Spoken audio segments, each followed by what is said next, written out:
Cinema என் வாழுமிடம் என்று கமல் அடிக்கடி சொல்வதுண்டு. அந்த வாழுமிடத்திற்கு அவர் கொடுத்திருக்கும் மதிப்பு அதிகம். 1960ஆம் ஆண்டில் கமல் 6 வயதில் தமிழ் திரையுலகில் அறிமுகமான போது அப்போது எம்ஜிஆர் சிவாஜி சகாப்தம். அன்று துவங்கி இதுவரை 50 ஆண்டுகளை கண்டு இன்னும் பல வீரியமான சாதனைகளை படைக்க கனவுகளுடன் காத்திருக்கும் கமல் இதுவரை திரையில் ஏற்ற வேடங்கள் ஏராளம். தன்னுடைய வாழ்க்கையில் தன் பாதையை வடிவமைத்தவர்களை கமல் மறப்பதில்லை.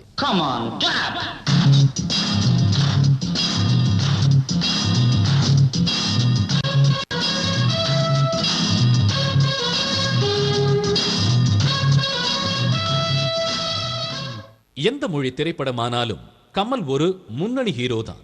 ஏனெனில் கமல் எல்லா மொழிகளிலும் வணிக ரீதியான வெற்றிகளை கொடுத்தவர். தமிழ், மலையாளம், தெலுங்கு, ஹிந்தி எல்லா இண்டஸ்ட்ரியிலையும் இந்த ஹீரோ வந்து எங்கள் மொழியை சார்ந்தவர் அப்படின்னு ஒரு நேரடி கதாநாயகனுக்கு என்ன மரியாதை இருக்குமோ அதே மாதிரி ஒவ்வொரு மொழியிலையும் வந்து கமல் சாருக்கு இருந்துச்சு.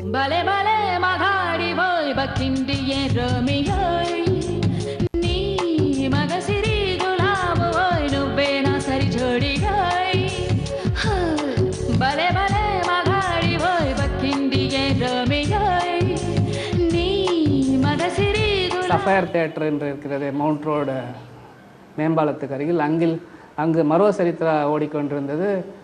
நாங்கள் அங்கு கோகிலாவை எடுத்து ரிலீஸ் செய்தோம் எமரால்டு என்ற தியேட்டரில். ஆகவே ஒரே வளாகத்தில் கமல் தெலுங்கு, தமிழ், கன்னடம் 3 மொழிகளையும் பேசி அசத்தி கொண்டிருந்தார்.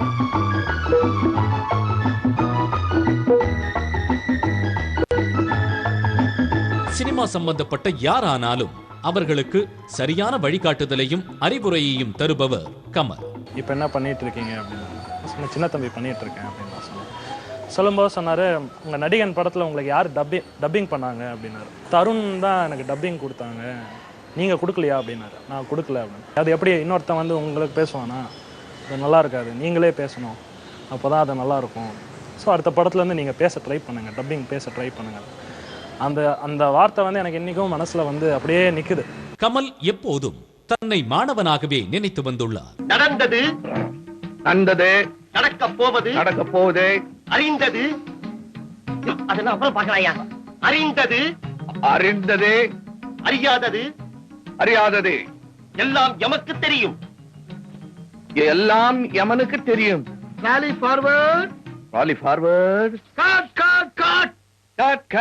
அவர் நடத்தின அந்த training about screen play writing ஒரு செஷன் நடத்திட்டு இருந்தார். அவர் போயிட்டு ஒரு ஸ்டூடெண்ட் மாதிரி உட்காந்து எல்லா கிளாஸையும் நடத்திட்டு எல்லா கிளாஸையும் உட்காந்து கவனிச்சுட்டு இஸ் ஸ்டில் லேர்னிங்.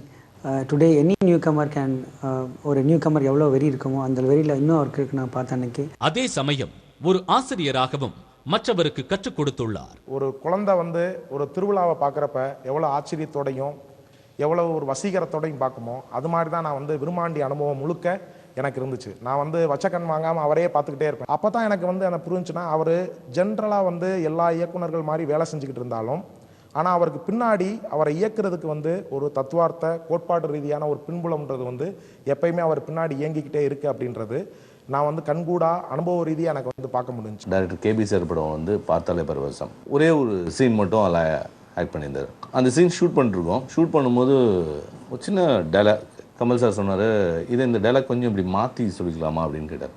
நான் சொன்னேன், okay sir, no problem sir, நான் மாற்றிக்கலாமே. உடனே அவர் என் தோளில் கைப்பட்டு டைரக்டர்கிட்ட போய் ஒரு பர்மிஷன் கேட்டுவாங்க அப்படின்னாரு.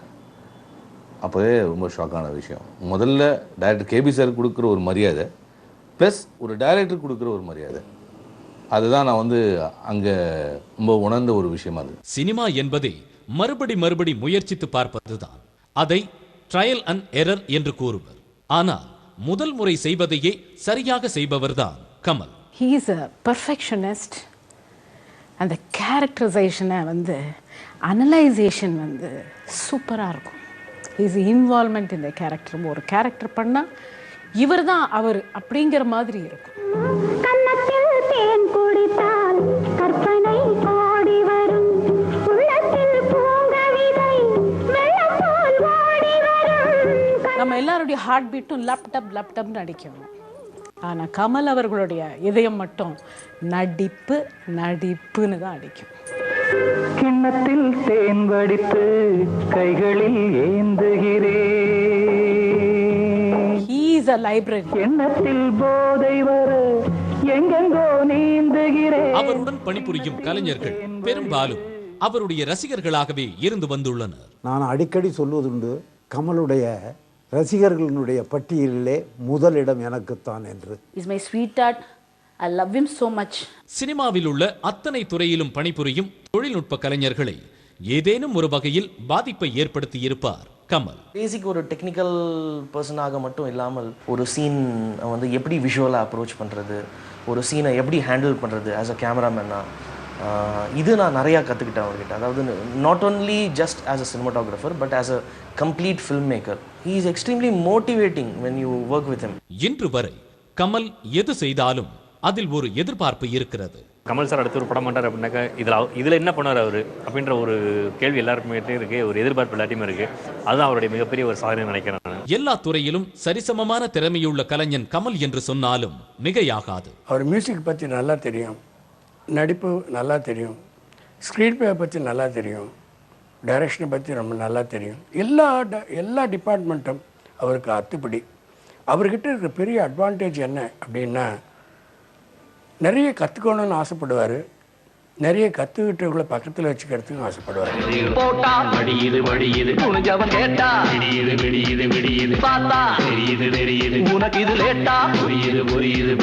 இத்தனை திறமைகள் கொண்ட கமல் ஒரு சிறந்த மனிதாபிமானம் மிக்க மனிதரும் கூட.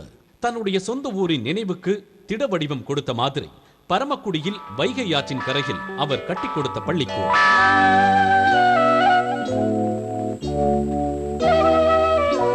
14 ஆண்டுகளுக்கு முன்பு இப்பள்ளி கட்டிடத்தை 7 லட்சம் ரூபாய் செலவில் கட்டி கம்ப்யூட்டர், சுத்திகரிக்கப்பட்ட குடிநீர் இயந்திரம் உட்பட பல வசதிகளையும் ஏற்படுத்தி 30/7/1995 அன்று பள்ளியை திறந்து வைத்திருக்கிறார் கமல்.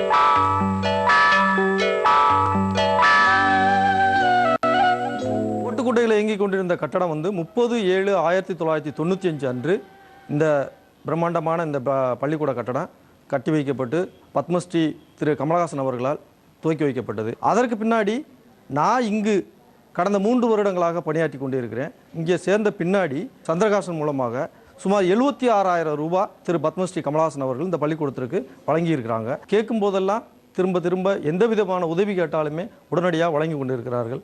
அந்த பள்ளிக்கு கமலின் தந்தை சீனிவாசனின் பெயர் சூட்டப்பட்டிருக்கிறது. உலக நாயகன் கமல் 50 வாழ்க்கை பதிவுகள்.